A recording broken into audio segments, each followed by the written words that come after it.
Olá, estamos começando aqui o nosso ponto de vista, sempre ao vivo pela Santa Cecília TV, neste horário da 1h30 da tarde, que é uma tradição na discussão política e no debate sempre aprofundado, os assuntos importantes aqui para a cidade, para a região metropolitana, educação, meio ambiente, saúde, transportes, né, segurança pública, desenvolvimento, crescimento econômico, enfim, os temas que a gente se debruça todos os dias aqui pela região e espaço sempre aberto para discutir e debater os assuntos de interesse nacional. Eu já não sei mais se são assuntos de interesse ou se são assuntos de desinteresse nacional, né?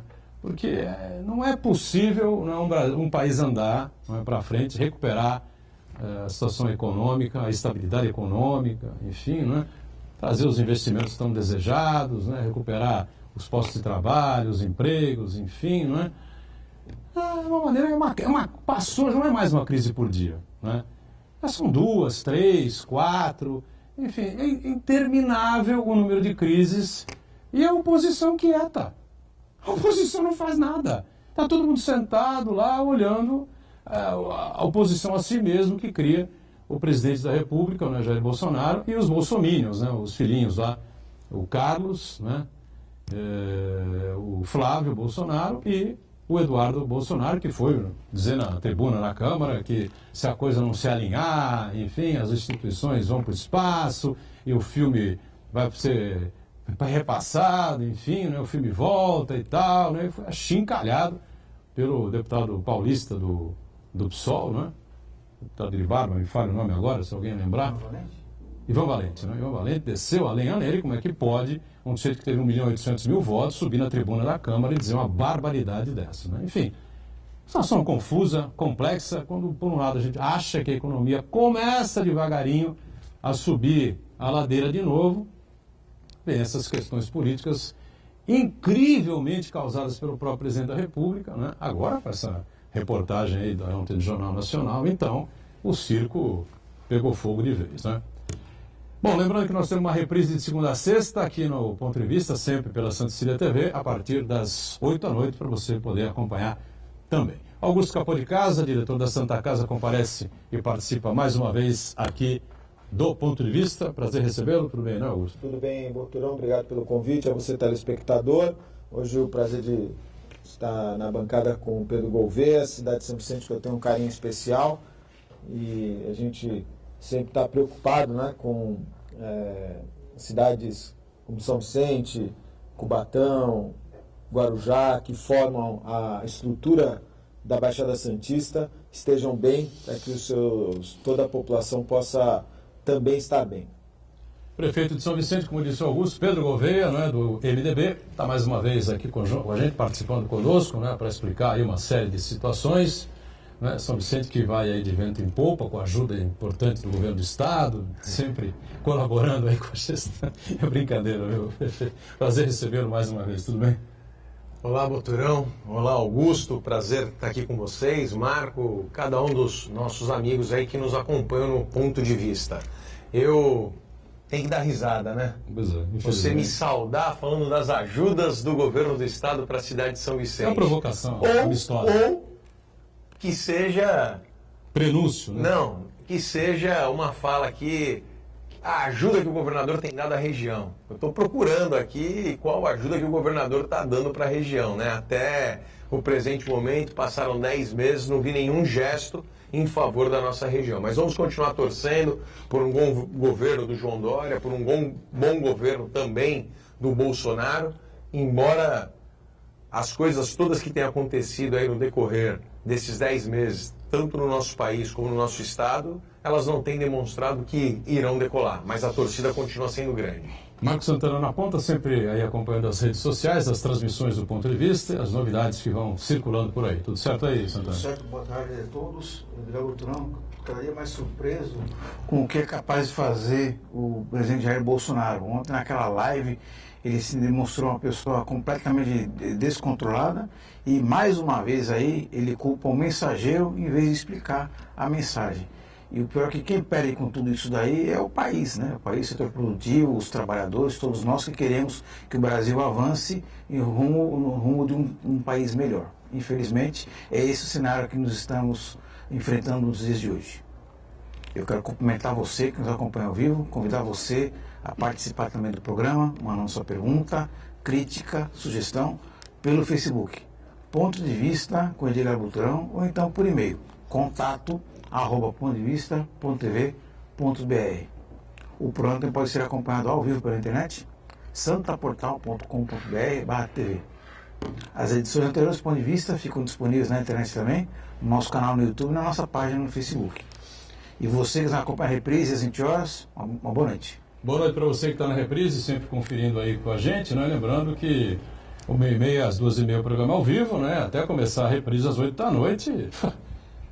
Jesus Cristo, Deus, eles duvidam, não entendem o que acontece na alucinada e confusa República Brasileira, né? Por falar em live, em vídeo, né? Um vídeo realmente impressionante, né? Eu acompanhei ontem do nosso querido Bruno Covas, né? Prefeito de São Paulo, santista de nascimento, companheiro nosso, amigo nosso aqui, né, Pedro? O Bruno numa situação realmente difícil, né? Iniciando a quimioterapia de 30, uma sessão de 30 horas, que vai acabar hoje, nós estamos ao vivo, né? Às 15 horas, 3 da tarde, você está acompanhando a reprise, já acompanha, você obviamente deve ter alguma informação a mais aí sobre como ele reagiu, né? Ele ao lado do filho, né? Mas assim, uma lucidez, né? Impressionante, uma tranquilidade impressionante, agradecendo as pessoas, né? Que estão orando por ele, estão pedindo pela saúde dele, enfim, nós todos aqui estamos em comunhão, né? Torcendo pela recuperação do Bruno, e ao lado do filho, enfim, uma tranquilidade, uma serenidade impressionante, sem exageros, né? Sem pieguice, dizendo que vai se recuperar, tem fé nisso, e a gente também tem fé e torce muito pela recuperação do prefeito. Vamos aguardar o resultado, né, dessa primeira sessão de quimioterapia. 30 horas, realmente, eu nunca tinha ouvido falar numa sessão de quimioterapia assim tão longa. E depois do resultado dessa primeira sessão, se Deus quiser, o tratamento vai dar resultado e ele com certeza vai se recuperar, não é, Pedro Gouveia? É o que todos aguardamos e esperamos, né? Todos nós estamos, né, bastante solidários ao Bruno, na torcida pela recuperação dele, que ele possa, nesse momento, junto com a sua família, que ele possa, né, se agarrar nesses valores que são tão positivos, assim como ele possa reforçar a sua fé e buscar essa recuperação. É a torcida de todos nós vimos aí, houve uma comoção, né, por parte de todos. O Bruno é uma pessoa muito querida, uma pessoa que tem exatamente essa postura, né, diante de situações adversas como essa da sua saúde, mostrando bastante equilíbrio, não querendo utilizar desse momento para se colocar numa situação, né, vitimizada, tal. Muito pelo contrário, com uma postura, né, daquilo que é o perfil do Bruno, de uma pessoa com um caráter e, né, uma conduta incontestável. Então a gente está aqui torcendo pelo Bruno, orando pelo Bruno, pela sua recuperação, e que em breve ele possa nos dar a notícia de que está curado, de que está pronto para continuar aí na sua missão, em sua carreira e na sua vida pública. A gente que acompanha os políticos há muito tempo, né, Augusto? Eu lembro, você deve lembrar também do Bruno, moleque, né?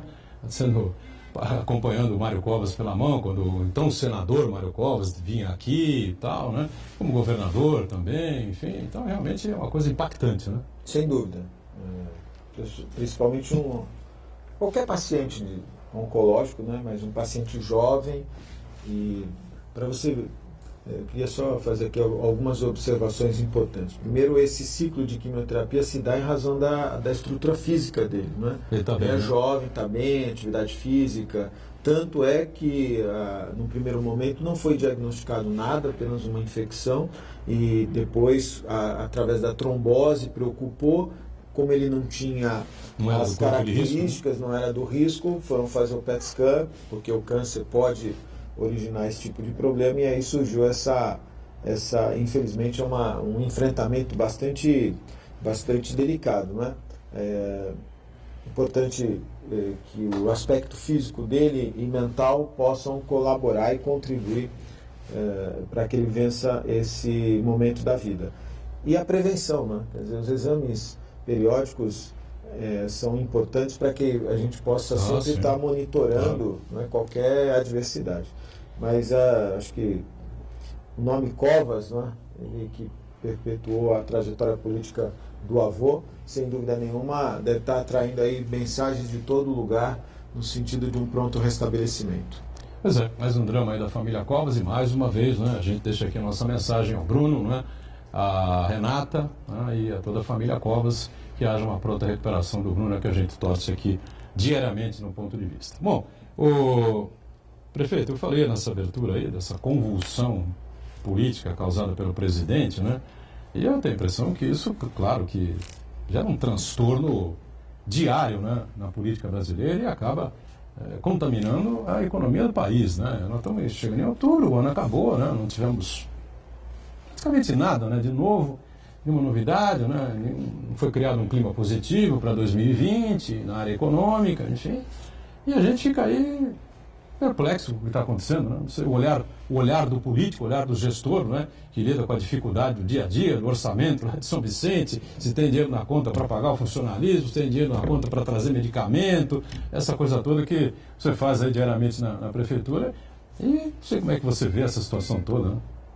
Doutorão, diante, né, desse quadro que nós temos vivido dentro dos municípios, né, no nosso dia a dia, com tantas dificuldades, obviamente que isso é reflexo da economia que o nosso país passa. Claro, né? Os municípios arrecadando muito menos, a União, o Estado repassando muito menos recursos para os municípios que ficam com a carga todinha dos serviços, seja na educação, na saúde, serviço social, zeladoria, tudo acaba estourando dentro dos municípios. E o Estado e a União cada vez mais distantes da gente, cada vez criando mais impedimentos e dificuldades para que a gente consiga trazer esses recursos. E no momento em que a economia está tão parada que você vai para Brasília conversar com os ministros, você vai conversar com os deputados, todos eles fazem a mesma lamentação, que não tem dinheiro nenhum, não tem recurso para nada, absolutamente para nada, tal. Então, realmente a gente tem se deparado com um grande problema.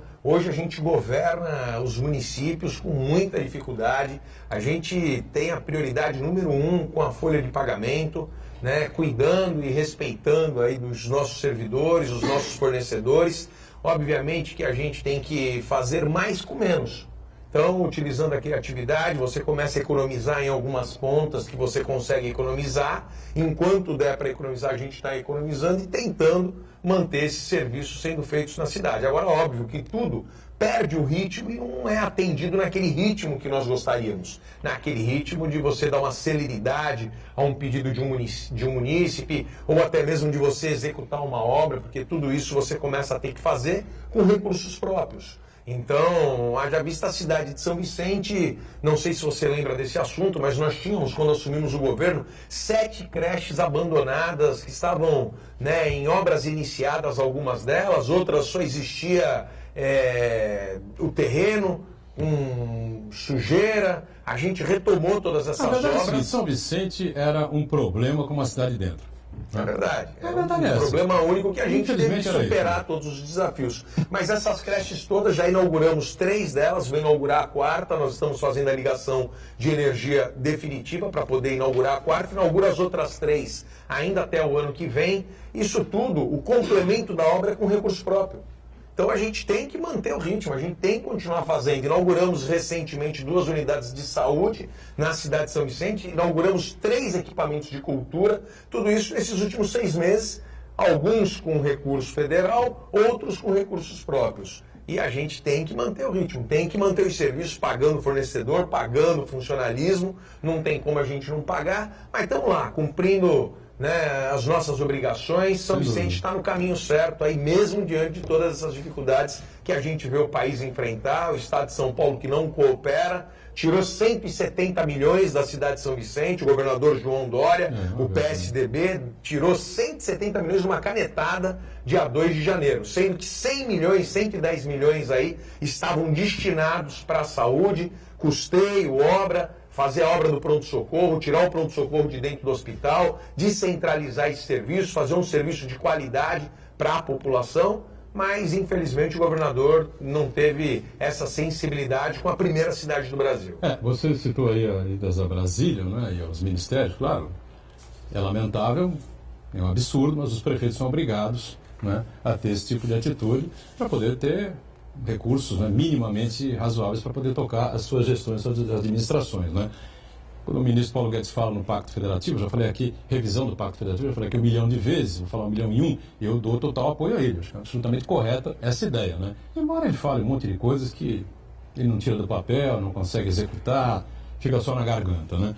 Agora, tem a história do teto de gastos, né? Os que a gente acompanhou no governo passado, o Santana adora esse tema, né? E foi aprovado pela Câmara na gestão do Michel Temer, a pedido, né, ou por ordem de determinação do então ministro Henrique Meirelles, né?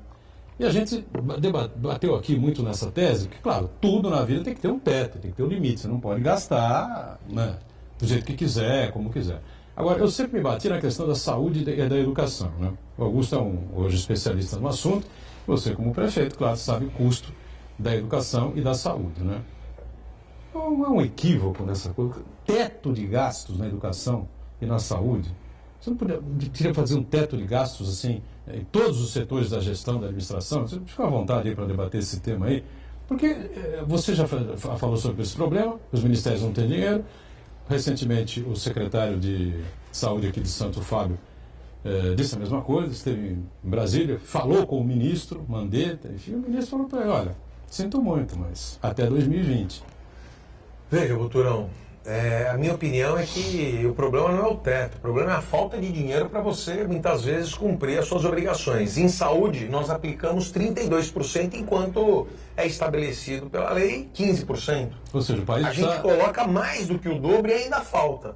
O problema é econômico, na tua visão. A gente tem um déficit ainda de 3 milhões, 2 milhões e meio por mês na cidade de São Vicente em saúde. Em educação, a gente tem que aplicar os 25%. Sempre a gente aplica os 25%, 26%, 27%, muito próximo da casa dos 25%. A gente não consegue fazer mais. O que falta é dinheiro. Não é a questão do teto. Falta dinheiro, falta investimento dentro da saúde, falta financiamento dentro da saúde para que a gente possa fazer uma saúde de qualidade. Saúde custa muito dinheiro. Não tem como você fazer saúde sem dinheiro. Tá aí o Augusto, que hoje realmente conhece muito do assunto, tem sido um parceiro, muitas vezes nos orientado, nos dado aí alguns toques de alguns caminhos que a gente tem que percorrer, e não tem jeito, falta dinheiro mesmo. A gente sabe que se você quer fazer uma saúde de qualidade, uma saúde que atenda a população e deixe a população satisfeita, você precisa investir recurso. Então não é o teto que é o problema é a falta do financiamento do governo federal e do governo do estado, que pagam uma tabela ridícula, que é a tabela SUS. Não estou criticando o sistema SUS acho que é um sistema brilhante, um sistema importante, né? Mas falta dinheiro. A gente tem que melhorar, incrementar essas tabelas para que a gente consiga atrair profissionais que queiram fazer de acordo com a tabela. Hoje você faz alguns procedimentos lá que são ridículos os valores diante daquilo que você tem que pagar. Então está totalmente desalinhado com a realidade. A fala do Pedro Gouveia bate exatamente com o que disse o Fábio Ferraz aí, né, Augusto? Pois não. Eu particularmente acho que a questão dos tetos não é adequada.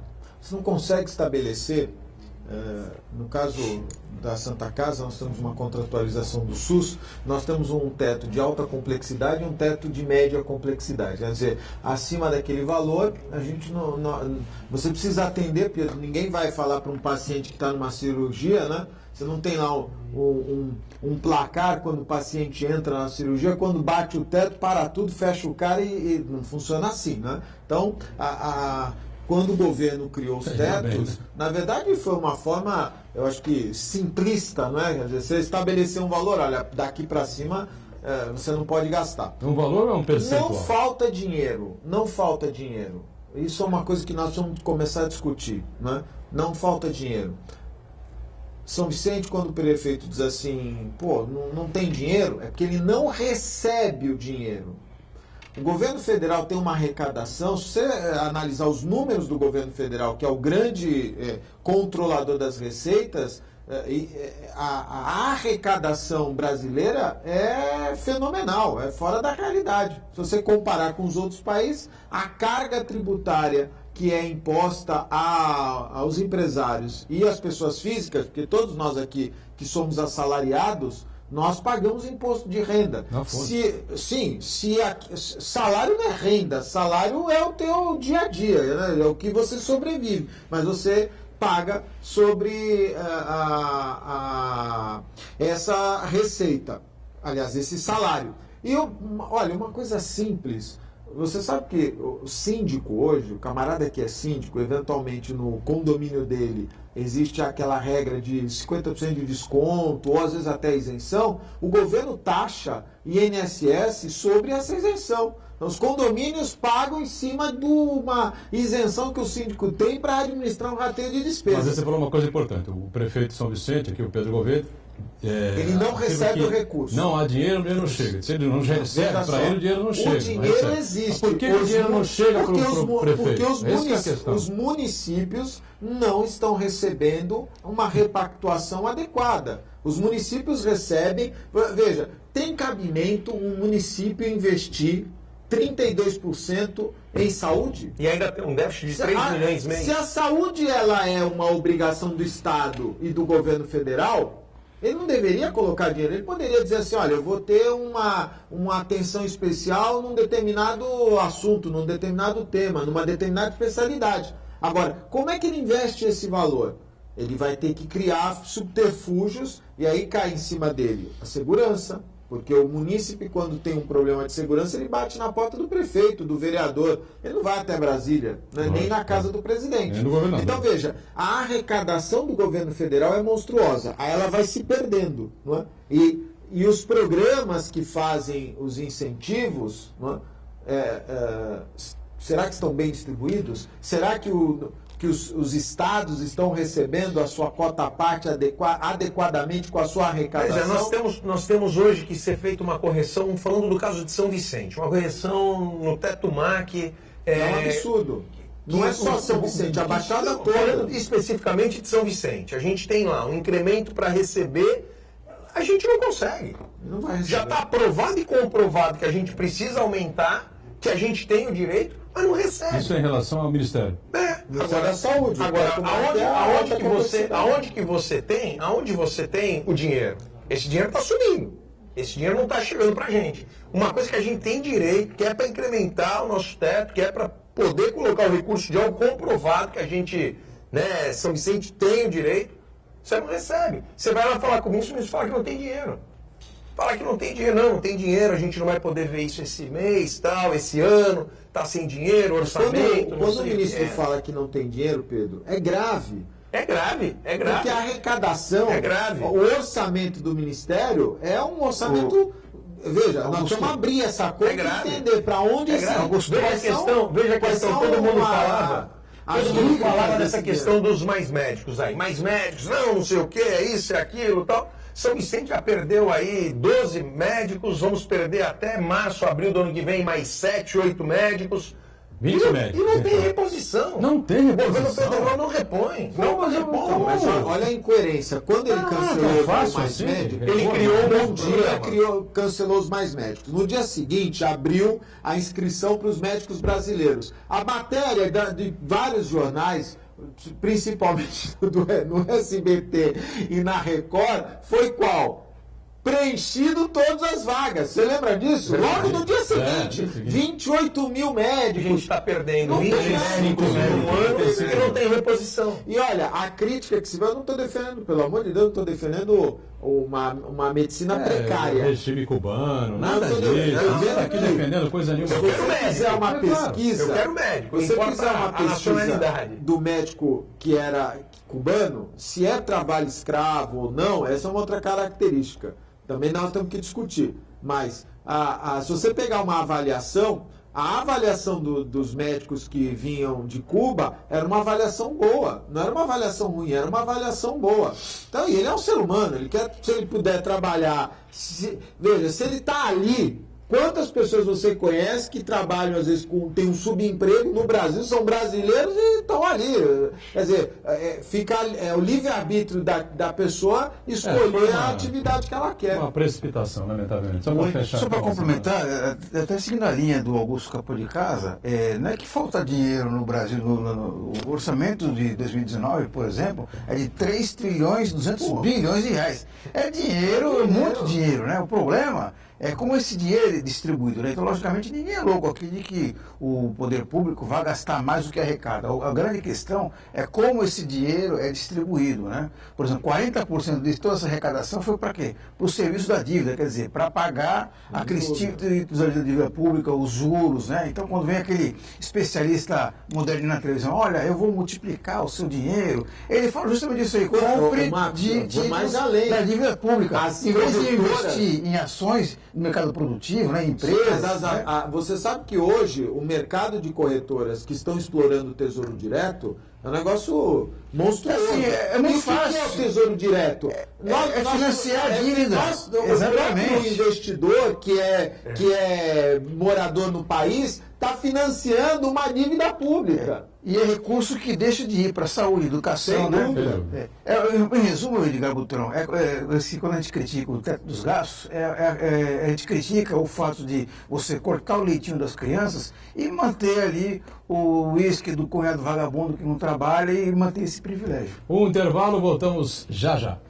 Muito bem, estamos de volta aqui conversando com o prefeito Pedro Gouveia, da cidade de São Vicente, não é? O Augusto Capô de Casa conosco, o Marco Santana. E entre as boas novidades da cidade está aí o transporte municipal, né, Pedro Gouveia? Novos ônibus, Wi-Fi, ar-condicionado, enfim, acho que o vicentino merece esse tratamento, né? Verdade, Boturão. Todos nós estamos bastante satisfeitos, né, com o resultado que conquistamos aí para a cidade de São Vicente. A gente está substituindo todo o transporte do município, trazendo uma frota nova, uma empresa nova, que vai dar todo, né, um ânimo novo para a cidade e para as pessoas que utilizam o sistema de transporte municipal no dia a dia.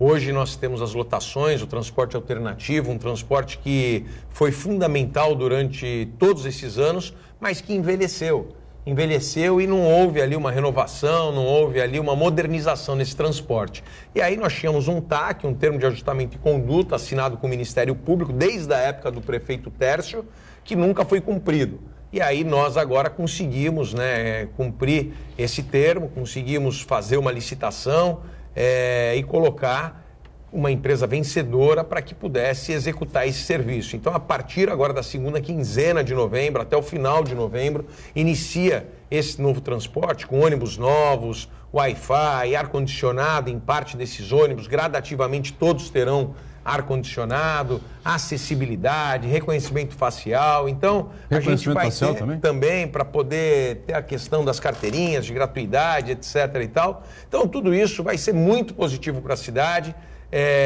A gente ouvia muitas reclamações na nossa ouvidoria em relação ao transporte, em relação à forma como eram tratadas principalmente as pessoas idosas. Então a gente hoje vai fazer uma fiscalização muito próxima, vai continuar cobrando aí que a empresa, né, possa prestar um bom serviço na cidade de São Vicente, com novas linhas, com um novo modelo de operação do transporte. Então a gente está bastante animado aí para iniciar a operação desses ônibus. Já vimos em alguns vídeos esses ônibus, eles estão chegando na cidade agora no começo do mês de novembro. Essa é a informação que nós temos da empresa. Então a gente está acompanhando de perto, passo a passo.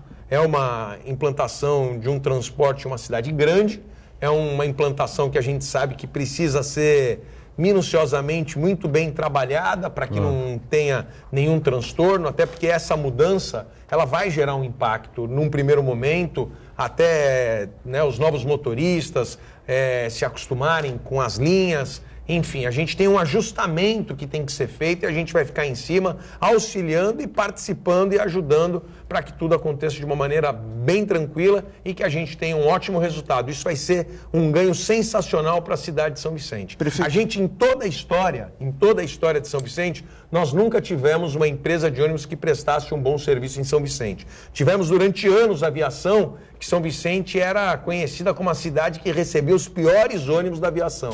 Todos aqueles paus de arara vinham para a cidade de São Vicente. Então, né, as pessoas lembram disso, as pessoas, né, mais novas talvez não saibam disso, mas a gente está trazendo uma empresa que vai ter ônibus novos, ônibus com qualidade para atender bem a população, e a gente vai cobrar muito que esse serviço seja bem feito. Prefeito, esse novo sistema vai permitir a integração com o VLT também, porque o sucesso do VLT também passa para a interligação com outros modais, principalmente o ônibus, né? Marcos Santana, sempre falo isso para todo mundo. O VLT, ele é um excelente transporte, mas ele depende totalmente dessa comunicação com outros meios de transporte. Se não tiver isso, o VLT é morto. O VLT não tem sentido, porque ele anda numa linha reta de ponta a ponta. Já começou a implantação dele de forma errada.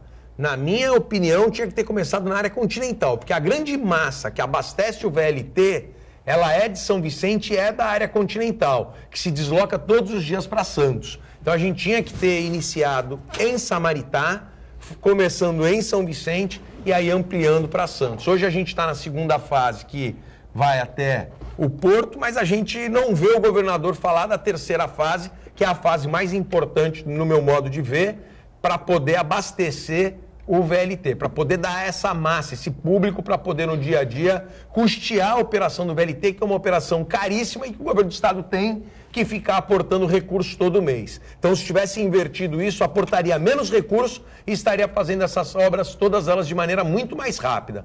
Vamos torcer, a integração é uma obrigação do transporte municipal, a gente exige que eles façam a integração, estão trabalhando para que seja feito isso e os ajustes serão feitos aí gradativamente para que isso aconteça. Você já preparou o convite aí para o governador?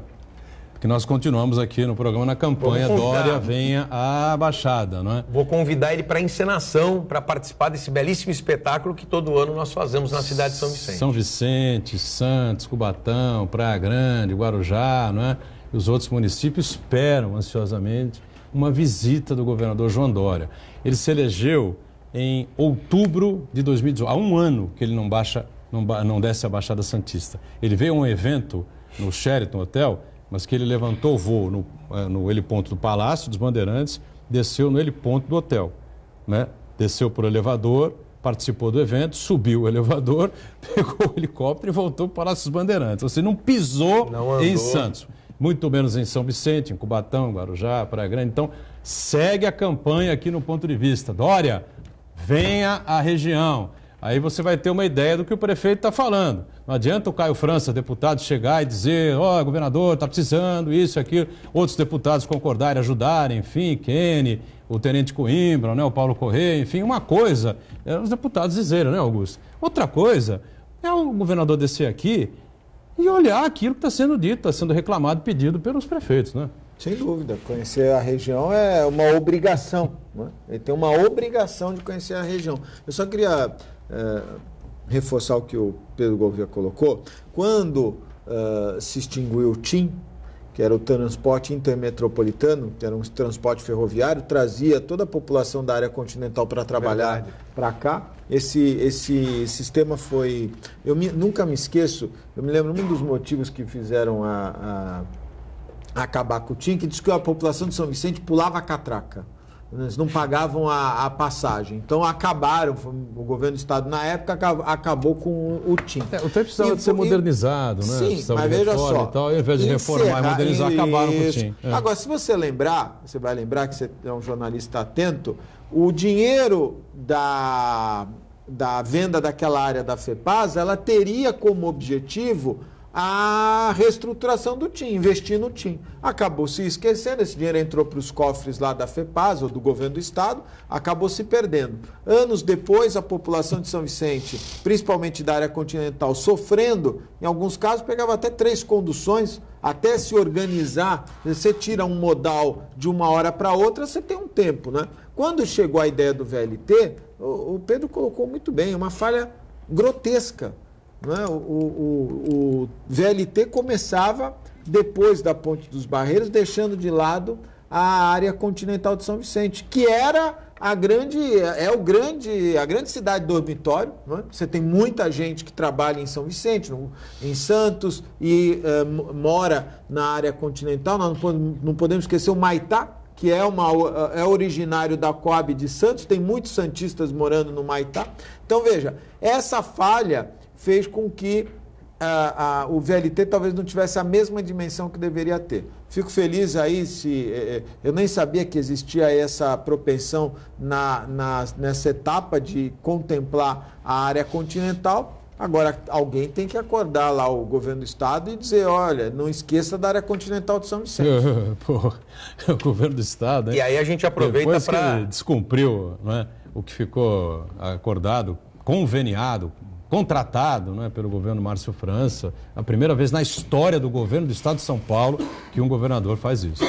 E aí, aproveitando aqui, a gente fala da ponte à tribuna, né? Que Eu é ia do fazer governo essa do pergunta, estado. eu não queria te aborrecer nesse bloco, só você entristecido, chateado, mas você vai tocar nesse assunto agora, já no segundo bloco? Tudo bem, vai.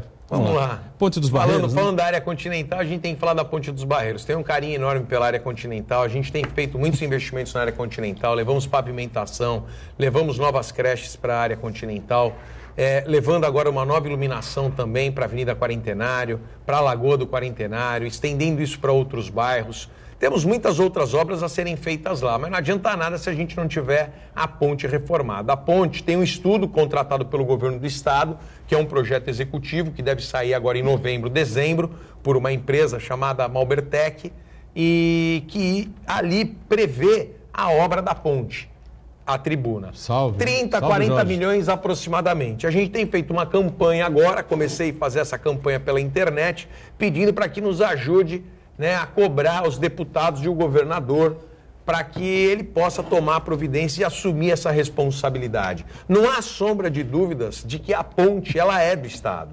A gente teve, na época que o governador Fleury era o governador, um decreto feito por ele dando o nome da ponte, passando o nome de Ponte dos Barreiros para Ponte à Tribuna. Ou seja, está mais do que comprovadamente, a gente está mostrando a certidão de nascimento, o registro da ponte que ela é do Estado. Então quem tem que fazer a obra é o Estado, a gente tem que cobrar o Estado. As pessoas têm que nos ajudar a fazer essa cobrança e o governador tem que assumir um compromisso com a cidade, um compromisso com a região. Porque se a ponte ficar interditada, se houver uma tragédia ali na ponte, a gente vai criar o caos em Praia Grande, Cubatão, Santos, porque o único caminho que vai ter para as pessoas se deslocarem, as 160 mil pessoas que moram na área continental, são por essas cidades.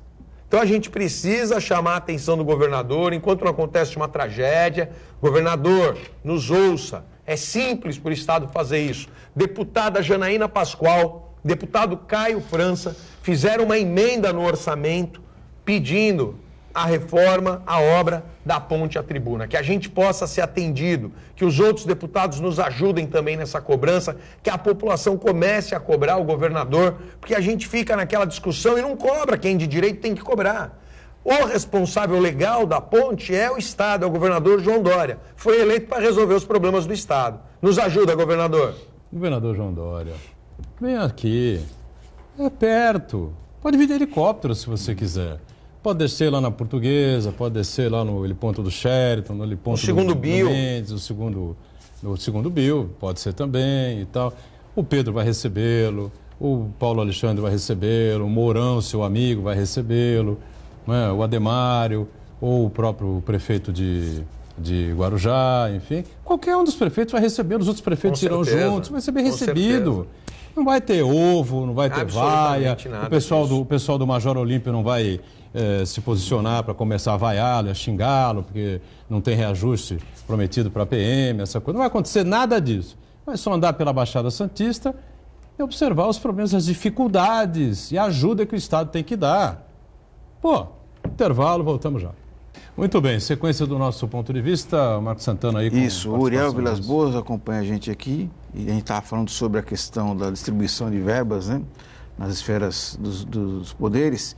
Ele pergunta qual a possibilidade de ação integrada dos dirigentes municipais dos mais de 5 mil municípios para pressionar parlamentares em busca de distribuição adequada das verbas federais. Dos 5 mil municípios do país? É. Eu acho praticamente impossível. Impossível. Cada um tem o seu interesse, né? Cada um puxa a sardinha para o seu não precisa ir muito lado. longe. É difícil, os prefeitos todos foram em Brasília, não é isso? E o ministro disse, não tem dinheiro.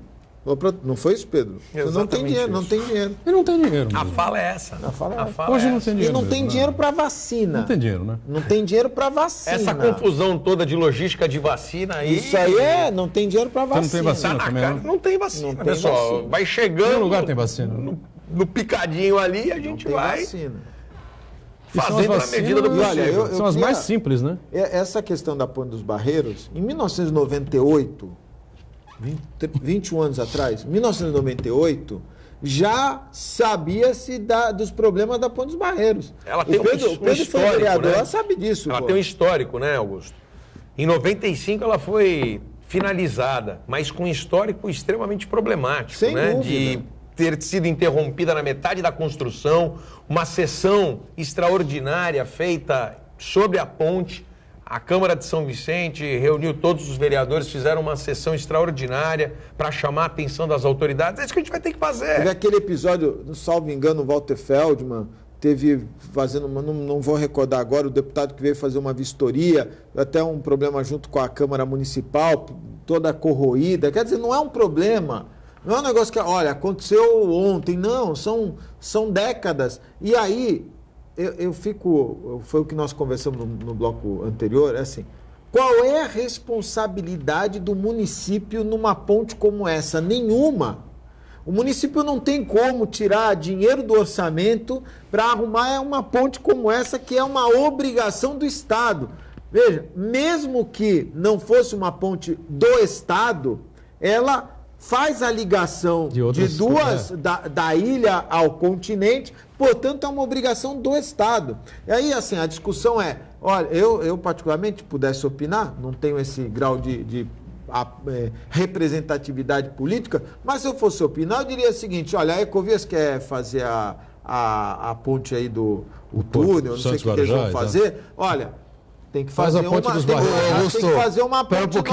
dos Barreiros, tem que ter uma contrapartida. Muita calma nessa hora, porque é capaz aí de acontecer isso daí, e aí Ecovias colocar um bloqueio de pagamento ali, como eles gostam de falar. Não precisa ir muito longe. Bloqueio que tem na saída do Maitá é criminoso. É verdade. Aquilo lá é um absurdo. Aquilo lá a gente há anos tem falado, né, dessa mudança, tudo. Mas por que você não faz que nem o prefeito Crivella? Contrata umas e destrói tudo lá. Aquelas... como chama os caras? Não é guindaste, tem o nome lá, gruas, né?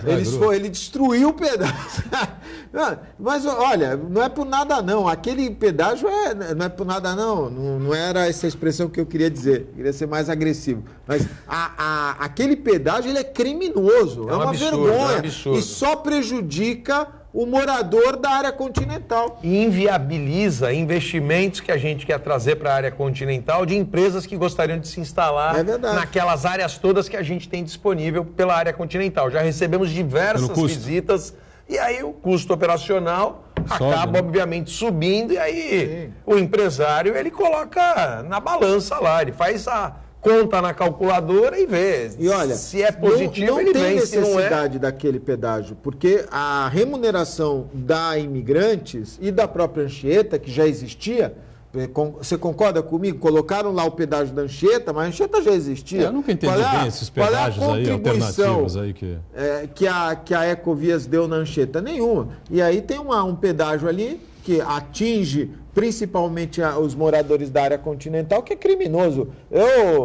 Lógico, não quero incentivar nenhum tipo de depredação, mas cabe ali uma manifestação da população naquele pedágio. Já fizemos várias manifestações, agora a gente precisa trabalhar, né, com o bom senso do governador, de tentar nos ajudar no desenvolvimento da região, ajudar a questão, né, que a gente tanto fala aí da passagem Santos-Guarujá, da ponte à Tribuna, que a gente possa também ver essa questão que tem do pedágio ali no Maitá, entre tantas outras demandas que a gente tem na região que a gente não está conseguindo discutir, não está conseguindo avançar em relação a isso, que o governador não tem sido sensível a nos ouvir. Tantas lideranças aqui que ajudaram o governador. Será que o governador não dá ouvido a essas pessoas? Tenho certeza que essas pessoas estão indo falar com o governador, estão levando essas reivindicações ao governador, mas parece que o governador está totalmente não disposto a ajudar a região, a Baixada Santista. Não sei porquê, qual é a bronca dele com a Baixada Santista. Por falar em área continental, nós vamos ter uma novidade lá, né? Um centro de saúde para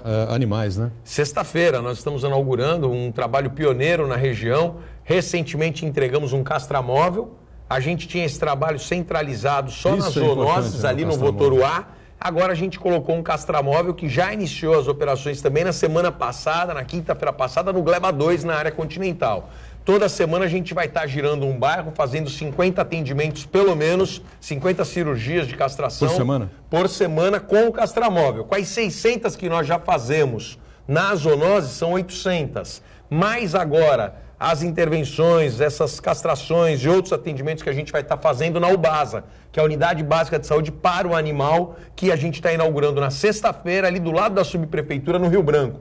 Uma clínica maravilhosa foi montada, uma coisa assim muito bacana, um trabalho sensacional que o Dr. Gustavo Palmieri está fazendo, junto com a Silmara, na Secretaria de Meio Ambiente e Proteção Animal. A gente está dando todo o apoio. Eu digo que essa é uma secretaria, Boturão, bom para cachorro. Ele está fazendo um trabalhão para a proteção dos animais, para que a gente possa trabalhar essas questões que estão muito ligadas à questão de saúde pública. Claro, a gente não está cuidando ali do animal e esquecendo a saúde das pessoas. Pelo contrário, quando a gente trabalha isso, que a gente consegue fazer um controle, que a gente consegue dar esse atendimento, não é só o cachorrinho que a pessoa tem lá em casa, são os animais de rua que a gente tem dado toda a atenção, a gente consegue avançar muito em qualidade de saúde, qualidade de vida para as pessoas da cidade de São Vicente. Então, um grande avanço, essa inauguração na sexta-feira, fica aí todo mundo convidado a participar com a gente, ao lado da subprefeitura, no Rio Branco, na área continental. Cresceu muito, né, o interesse das pessoas, dos casais, das famílias, né, em ter em casa um cachorro, principalmente cachorro, mas gato também, né, enfim. Então, acho que é um investimento com retorno absolutamente garantido da Prefeitura de São Vicente, né. E o castramóvel, não.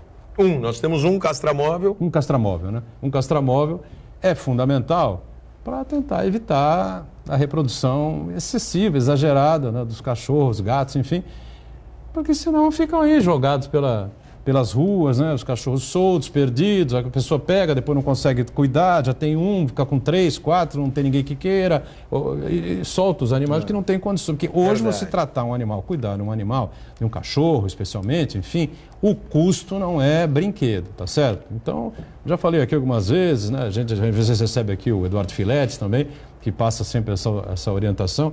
É muito legal, muito bonito, enfim, mas custa caro. Se você não tem condição, não pegue nenhum animal para criar, porque você vai acabar deixando jogado na rua. Né? Aí a prefeitura que se vire, né? Isso, porque tem que criar com responsabilidade. As pessoas vão lá, adotam, as pessoas vão lá, pegam seu animalzinho, gatinho, cachorrinho, mas depois, na primeira semana, nos primeiros 15 dias, deu um probleminha, descarta na rua. Não pode ser assim, tem que fazer isso com muita responsabilidade, para que a gente evite esses transtornos todos também, que a gente cuide bem dos animais. Diga, Santana. Só registrar aqui que quem acompanha a gente ao vivo agora é o Marco Preto. Ele disse que ele é um engenheiro que fez a vistoria da Ponte dos Barreiros em 1988. E manda um abraço a todo mundo aqui. Bacana. Fez a vistoria em 1998. 98. Comentei tá aqui, certo. né? 98, então a ponte é de 1994. Ela foi finalizada em 95. 95. Eu só fiquei preocupado, Boturão. Eu tô velho, né? Mas está com a memória boa, Você toma um remédio para memória? Não, não tomo. Ah, bom, tá certo, então. Ainda não, né? Ainda não. Bom, nós falamos há pouco, né? Veja, nós estamos aí no final de outubro, né? Impressionante como a coisa anda rápido, né? E já em janeiro teremos mais uma encenação da chegada de Martim Afonso, né? Um espetáculo, a cara de São Vicente, acho que é o maior, ainda é, né? Com certeza, o maior espetáculo teatral em areia aí do planeta, né? E que, para quem não se esqueça, né?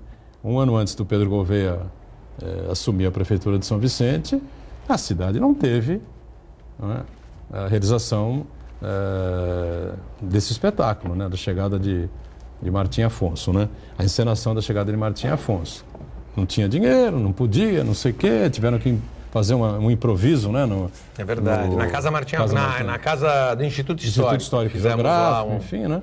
E foi um evento paralelo, não foi um evento oficial. Sucesso, viu? De sucesso. Verdade. Mas, na verdade, não foi o evento que o Vicentino e as pessoas daqui da região, que estão acostumadas a acompanhar, estão acostumados, né? Verdade. E os preparativos já estão se iniciando, né? Já iniciaram, só lembrando, né, desse ano que não teve a encenação, foi em 2016, não teve a encenação, a prefeitura, o outro governo falou que não ia fazer, que não tinha dinheiro, que não se interessava por cultura, não se interessava por manter a realização da encenação.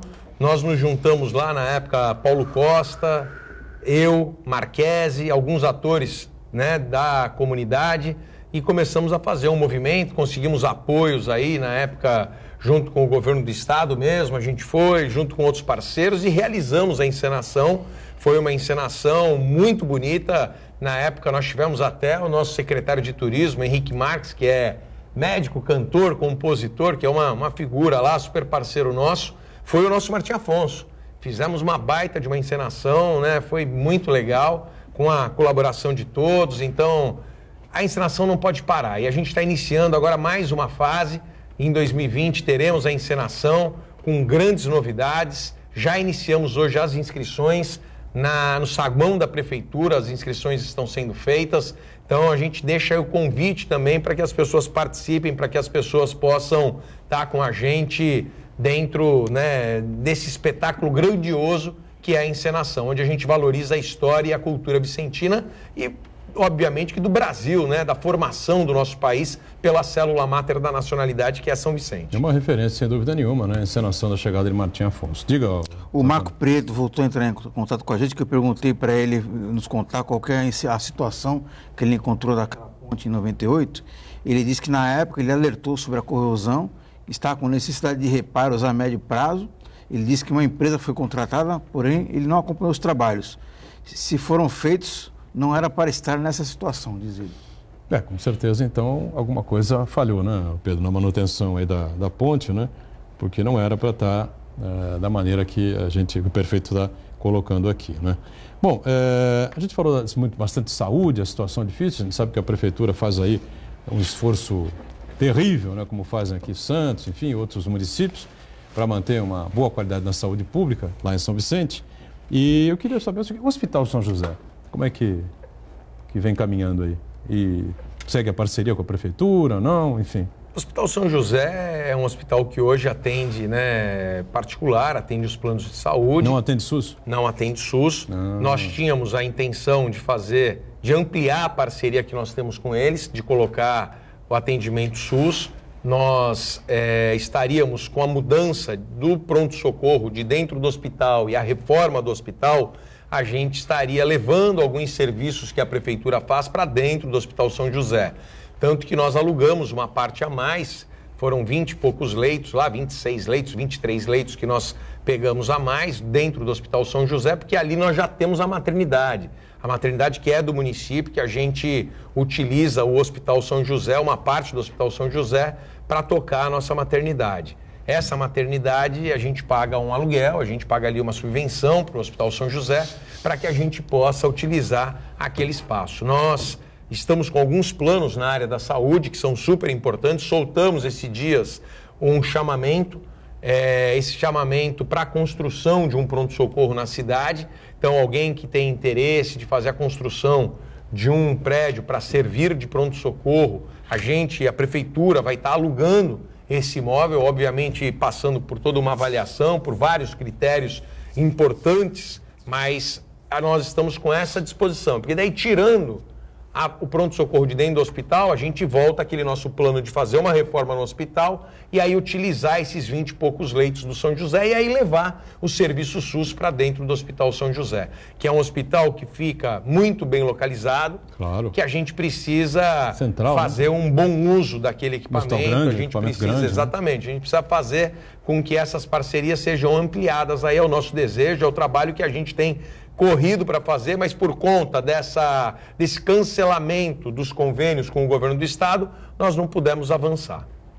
Pois é, né? É mais um problema gerado aí por essa atitude impensada, né, do governador do estado aí, João Dória, né? Bom, eu não ia voltar nesse tema, mas sinceramente é inacreditável o que acontece com o Brasil, fora do Brasil, né? Impressionante, né? Veja bem, o presidente Jair Bolsonaro afirmou hoje, num evento com investidores na Arábia Saudita, que, abre aspas, potencializou as queimadas na Amazônia brasileira ocorridas nos últimos meses, porque discorda da política ambiental dos governos anteriores. Abre aspas, novamente, né?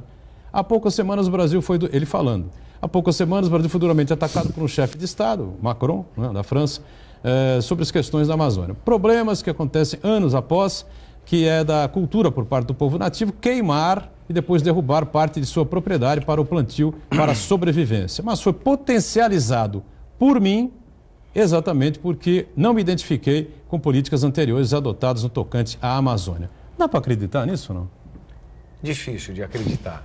Difícil. Até a gente faz uma reflexão aqui que busca entender como faz uma declaração dessa, né? E até mesmo, será que é verdade o que ele está falando? Será que ele teve eu vou mais além. essa atitude mesmo? Vou mais além. Ele está admitindo um crime. Um crime?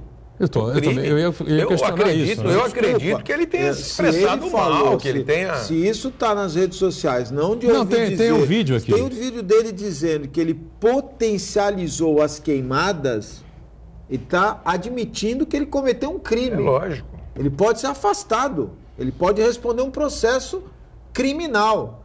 As leis de preservação do meio ambiente são leis severas. Você promover queimadas é crime.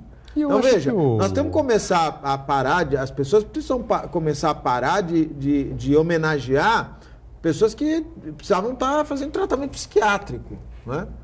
O Bolsonaro, com uma declaração dessa, creio eu que precisa urgentemente procurar um... Foi ele ou foi algum dos filhos? Não, foi ele na Arábia Saudita. Tem um vídeo dele falando isso. Num evento com mais de 100 empresários que, em tese, não é, teriam interesse em investir no Brasil. A gente não sabe em que, em quanto, em que área, em que setor. Eram todos madeireiros. Pode ser, né? Produtores de carvão. Exatamente. Né? Mas aqui tem um vídeo dele falando. Só não vou soltar aqui agora, estamos em cima da hora, encerrando o programa, né? E não temos condição técnica de soltar. Mas está aqui o vídeo, né?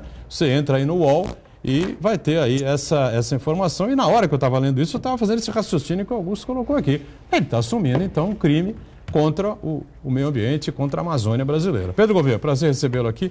Até uma próxima, valeu. Boturão, muito obrigado, beijo grande no coração de todos, valeu aqui a participação e a presença. Marco, Augusto, sempre um prazer estar podendo falar da cidade. Obrigado, Augusto Capô de Casa, parabéns pela festa da Santa Casa da Misericórdia de Santos, no último final de semana, festa muito bonita, né? Lotado lá o Salão do Mendes Convention. E obrigado, Santana, está sempre conosco. A gente de segunda a sexta com você aqui no Ponto de Vista, 1h30 da tarde, pela Santa Cecília TV. E a reprise você confere às 8 da noite. Obrigado, valeu, tchau.